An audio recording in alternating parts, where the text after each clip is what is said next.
This is Cruise News Today with Doug Parker. Royal Caribbean says it has no plans to pull out of its private Caribbean destination Labadee despite the FAA grounding U.S. flights to Haiti after bullet-struck planes. Labadee, located 90 miles north of Haiti's capital, is considered a secure area.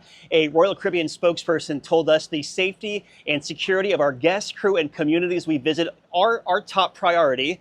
Our global security and intelligence team continuously monitor the situation in Haiti. Currently, there are no changes to our planned itineraries.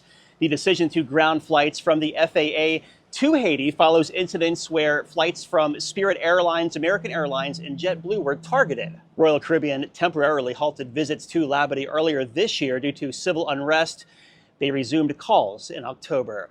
And Princess Cruises Regal Princess is set to resume sailings after being out of service for nearly 20 days due to generator repairs. Now, in a statement, Princess Cruises said Princess Cruises has confirmed that all technical repairs aboard Regal Princess have been successfully completed, and the ship will depart from Galveston as scheduled on November 17th. The generator problem impacted sailings on October 27th, November 3rd, and last week's November 10th cruise. This weekend's departure marks the start of Regal Princess's winter season from Texas.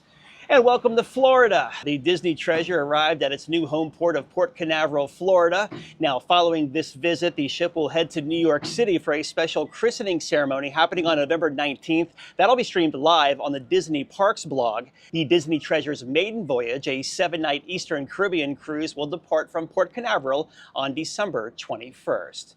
And cruise stocks were mixed on Tuesday. Carnival Corporation flat 24.56, Royal Caribbean up 1.1%, 237.42, Norwegian up slightly 27.87, and Viking up 3.1%, 45.85. You have a lead on a story? Let us know. Tips at cruiseradio.net. Here in Halong Bay in Vietnam, I'm Doug Parker with Cruise News Today. Have yourself a great Wednesday.